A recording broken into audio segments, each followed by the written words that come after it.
Niki tadi seperti bilang bahwa Isa ternyata suka banget sama pala. tempe nih. Iya. Dari Niki di kandungan sampai sekarang lahir. Itu sebenarnya memperkenalkan makanan yang sederhana tapi sehat ke Isa sendiri seperti apa sih nih? Terutama tempe ya gitu.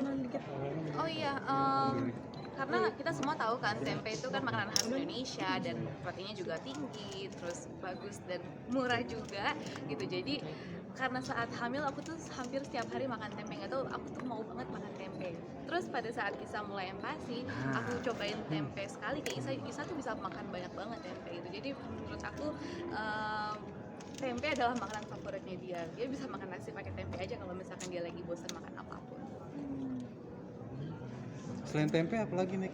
Mungkin yang Bisa. sederhana Oh, tapi semuanya aku perkenalkan dari sejak umur 6 bulan aku mencoba seperti yang tadi kita omongin tata rasa bersama anak gitu. Jadi sejak awal empati pun aku juga memberikan berbagai macam tekstur, memberikan berbagai macam rasa dari semua jenis protein hewani, protein nabati, sayuran, lemak juga semuanya aku coba memperkenalkan ke anak aku. Jadi sekarang pun Isa sudah bisa makan apapun yang aku makan sama Indra di rumah gitu. Jadi kita bisa makan makanan rumah sama-sama. Tapi Isa tipe yang pemilih nggak sih makanan? Alhamdulillah enggak ya gitu, karena kita nggak pernah membiasakan pada saat dia menolak suatu makanan aku langsung mengganti dengan makanan yang dia suka gitu, karena itu akan menjadi anak picky eater gitu. Jadi kalau misalkan dia menolak makanan yang aku kasih, ya udah berarti kamu nggak makan saat jam makan tersebut. Dia akan menunggu jam makan berikutnya untuk mendapatkan menu makanan yang berbeda lagi. Jadi mau nggak mau, kadang-kadang kalau dia lapar, walaupun dia nggak suka, dia makan gitu. Dia jadi nggak pernah milih-milih makanan apa. sabarinnya tega nggak tega gimana sih Vicky? Sabarinnya tega nggak tega kan udah lapar biarin aja gitu anaknya Ya nggak kata ibu makan. saya tega banget gitu. Jadi kadang-kadang Isa tuh kalau udah bersama nenek-neneknya udah wow, udah bahagia sekali. Kadang-kadang kalau cuma mau makan yang goreng-goreng aja dikasih sama neneknya, kadang-kadang cuma mau makan biskuit aja dikasih gitu. Jadi, tapi kalau udah balik ke rumah harus balik ke rules yang aku punya dan aku berikan. Kadang suka ini ya suka ngambek ya sih kan balik-balik terus tadinya neneknya dibebaskan terus ada ngambek-ngambeknya nggak sih kalau untuk bisa rewel atau gimana? Enggak sih, tapi kadang-kadang paling ya menolak makan ya. Kalau menolak makan ya udah berarti nggak makan. Kalau feeding rules BBI sealan kita ini gimana nih Kak? Mungkin feeding rules-nya sama sih seperti anak-anak lain ya. Kita jeda waktu antara makan tuh 2 jam. Terus durasi makan maksimal 30 menit gitu. Untuk mau cemilan atau makanan berikutnya durasinya 2 jam lagi. Feeding rules-nya sama. Terus kalau misalkan mau berdiri di high chair, mau turun dari high chair berarti makanan selesai. Sama aja sih seperti Jadi kalau disuka di high chair harus makan di situ gitu ya? iya, selama ini untungnya dia nurut makannya di high chair. Sempet debat nggak sih sama mama atau mertua dengan aturan tadi feeding rulesnya kan orang tua zaman dulu kalau kasih makan digendong, nah Niki sendiri kan yuk duduk gitu selesai makan ya udah gitu. Untungnya mamaku tuh update banget soal ilmu parenting di Instagram lah, di TikTok lah. Jadi apa yang aku kasih ke Isa ternyata kalau dia lihat-lihat di Instagram, oh bener ya seperti ini gitu. Jadi nggak ada komentar-komentar lain. Dari awal baby Isa pasti sampai saat ini perkembangannya kartunya seperti apa, kamu boleh jelasin dikit? Oke, sekarang ini Isa udah berumur 15 bulan, giginya udah hampir semuanya lengkap, tinggal gigi yang belakang lagi numbuh. Terus udah lari-larian, udah susah banget dikejarnya. Terus makannya juga selalu lancar alhamdulillah, dan itu perkembangannya alhamdulillah baik ya gitu. Dan sekarang aku juga selalu masukin Isa ke kelas-kelas kayak sensori atau drop in kelas di mana-mana. Sekarang kan lebih aktif, mungkin ada perubahan dari pola parenting atau seperti apa?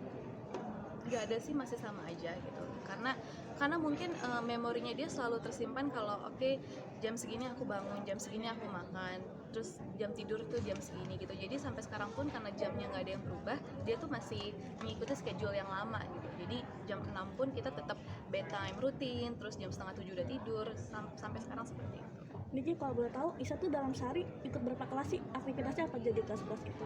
Ikut satu hari cuma satu kelas aja dan nggak setiap hari, seminggu paling 2 kali. Lebihnya sibuknya bersama orang tuanya, main sama orang tuanya aja. kelasnya seperti apa mungkin aktivitasnya? Oh, Boleh tahu? kalau di kelas aktivitasnya tuh kayak baca buku sama-sama, terus kayak makan siang di meja sama anak-anak lain, terus sensory play, terus denger musik, main musik. Ada sehari tuh berapa jam? Apakah ditemani juga sama Niki atau Niki meninggalkan kelas itu? Aku temenin kalau kelas kayak sekitar 1,5 jam.